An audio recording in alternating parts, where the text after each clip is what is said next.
ये कहानी त्रेता युग की है। किसी कारणवश अयोध्या के राजा दशरथ को अपने सबसे बड़े पुत्र राम को 14 वर्ष के वनवास पर भेजना पड़ा। राम, मैं तुम्हें 14 वर्ष के वनवास पर भेजता हूं। जैसी आपकी आज्ञा पिताजी, मैं शीघ्र ही वनवास के लिए चला जाऊंगा। लेकिन उनकी पत्नी सीता उनके बगैर अकेली नहीं रह सकती थी, इसलिए उन्होंने राजा दशरथ से कहा, पिताजी, जब मेरे पति ही नहीं होंगे तो मैं इस महल में रहकर क्या करूंगी? कृपया मुझे भी इनके साथ वनवास जाने की अनुमति दीजिए। और फिर लक्ष्मण ने भी कहा, पिताजी, मुझे भी भैया राम के साथ जाने की अनुमति दीजिए, क्योंकि राम के बिना लक्ष्मण कुछ भी नहीं है। सीता और लक्ष्मण की विनती सुनकर राजा दशरथ ने कहा, समय मुझे तो मेरे राम से दूर कर रहा है, किंतु मैं तुम्हें तुम्हारे प्रिय राम से दूर नहीं कर सकूंगा। इसलिए मैं तुम्हें राम के साथ जाने की अनुमति देता हूं। कुछ दिनों पश्चात राजा दशरथ से अनुमति पाकर राम, सीता और लक्ष्मण के साथ वनवास के लिए चले गए। वो तीनों वन में कुटिया बनाकर रहने लगे। सब कुछ सही चल रहा था। फिर एक दिन शूर्पणखा नाम की राक्षसी वहां से गुजर रही थी। तभी उसने राम और लक्ष्मण को देखा और सोचने लगी, ये दोनों तो अत्यधिक सुंदर हैं और बहुत बलशाली भी ज्ञात होते हैं। मैं इनमें से ही किसी एक से विवाह करूंगी। ये सोचकर उसने अपनी राक्षसी शक्तियों से एक सुंदर स्त्री का रूप धारण किया और वो राम लक्ष्मण के पास गई। पहले वो राम के पास गई और बोली, हे तेजस्वी युवक, मैं आपके रूप और सौंदर्य से बहुत प्रभावित हूँ और आपसे विवाह करना चाहती हूँ। किंतु मेरा विवाह तो हो चुका है और मेरी पत्नी भी मेरे साथ है।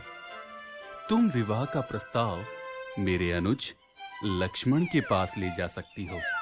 वो इस वन में अकेला है। राम के विवाह से इनकार करने पर शूर्पणखा को बुरा तो बहुत लगा, लेकिन फिर उसने लक्ष्मण को देखा और सोचने लगी, इस युवक ने विवाह से इनकार कर दिया तो क्या हुआ? इसका भाई लक्ष्मण भी इसी की तरह दिखता है। मैं लक्ष्मण से ही विवाह करूंगी। ये सोचकर वो लक्ष्मण के पास गई। हे तेजस्वी युवक, मैं आपके सौंदर्य से बहुत प्रभावित हूँ और आपसे विवाह करना चाहती हूँ। मेरा विवाह हो चुका है, इसलिए मैं तुमसे विवाह नहीं कर सकता। किंतु आप इस वन में अकेले हैं और आपको मुझ जैसी सुंदर स्त्री से विवाह करने से इनकार नहीं करना चाहिए। किंतु मैं तुमसे विवाह नहीं करना चाहता। क्यों? क्या आपको मेरा रूप पसंद नहीं आया? ऐसा रूप देखकर तो देवराज इंद्र का भी मन पिघल जाए, तो आपका मन कैसे नहीं पिघला? शूर्पणखा की चिकनी चुपड़ी बातें सुनकर लक्ष्मण को क्रोध आ गया और उसने शूर्पणखा के नाक कान काट दिए। नाक कान कटते ही शूर्पणखा अपने राक्षसी रूप में आ गई।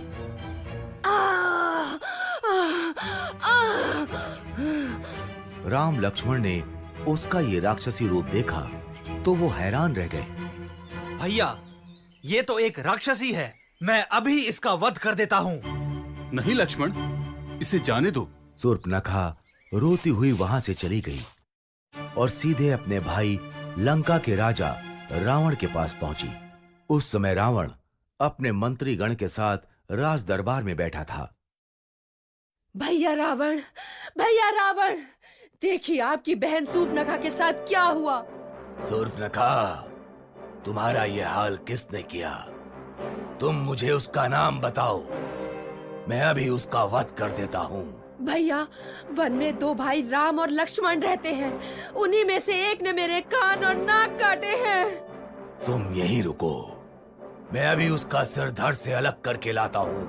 नहीं भैया, उन्होंने एक स्त्री का अपमान किया है, इसीलिए इसका प्रतिशोध भी आपको ऐसे ही लेना होगा। क्या मतलब? मतलब ये कि उन दोनों भाइयों के साथ एक अत्यंत सुंदर स्त्री भी है। आप उसका हरण कर लीजिए। सीता का हरण होने से राम वैसे ही मर जाएगा। रावण ने शूर्पणखा की बात मान ली वो एक मायावी राक्षस मारीच के पास गया और बोला, मारीच, मुझे तुम्हारी आवश्यकता है। आज्ञा कीजिए लंकेश।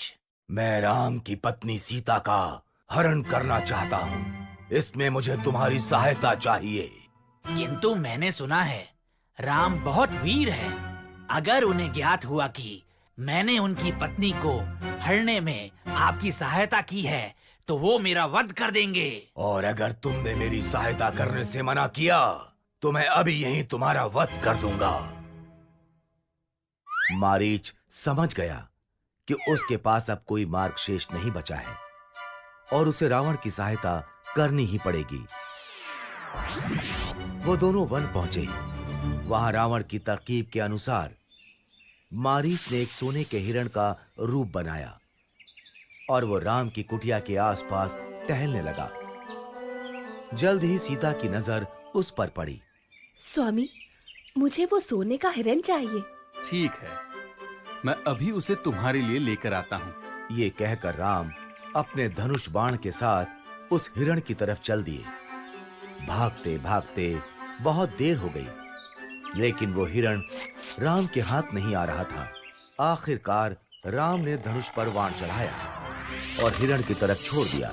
बाण हिरण को जा लगा।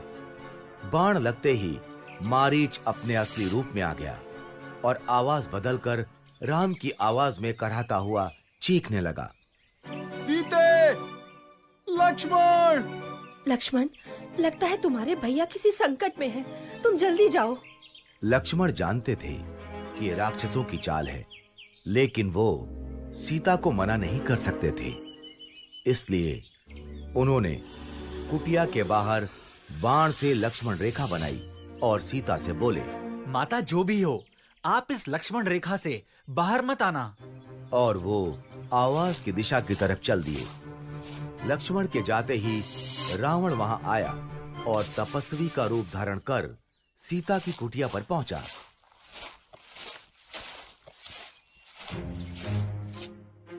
भिक्षामि देहि, भिक्षामि देहि। ये लीजिए ऋषिवर, भिक्षा स्वीकार कीजिए। रावण भिक्षा लेने के लिए आगे बढ़ा। तभी उसने लक्ष्मण रेखा को देखा और सीता से कहा, यदि भिक्षा देनी है तो बाहर आओ, नहीं तो ये तपस्वी बिना भिक्षा ग्रहण किए ही तुम्हारे द्वार से लौट जाएगा। सीता किसी तपस्वी को खाली हाथ नहीं जाने दे सकती थी, इसलिए वो लक्ष्मण रेखा से बाहर आईं। उनके ऐसा करते ही रावण ने उन्हें पकड़ लिया और वो अपने असली रूप में आ गया।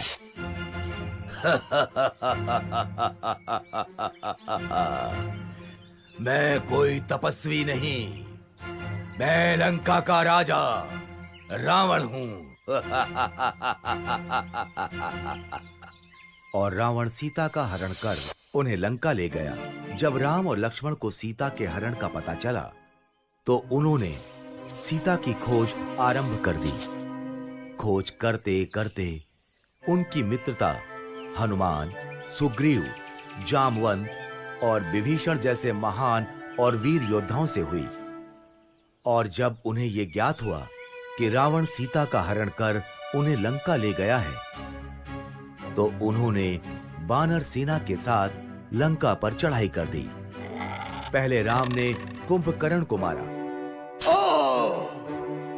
फिर लक्ष्मण ने मेघनाद का भी वध कर दिया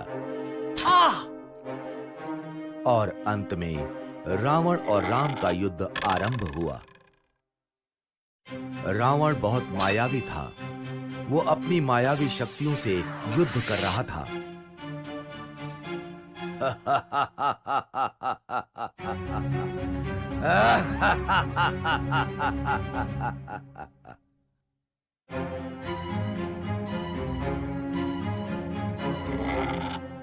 राम के तीर उसे कुछ क्षति नहीं पहुंचा पा रहे थे।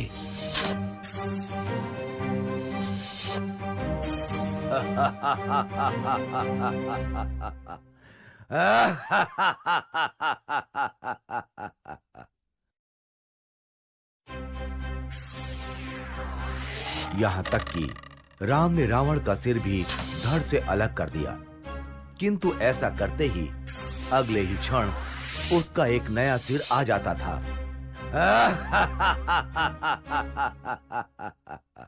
ये रावण मरता क्यों नहीं? तभी विभीषण वहां आए और उन्होंने राम से कहा, प्रभु, आप रावण की नाभि पर वार कीजिए, तभी रावण का वध होगा।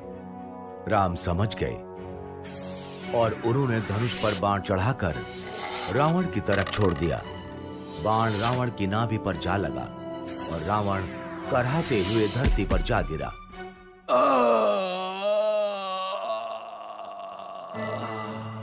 इस तरह राम ने रावण का वध किया।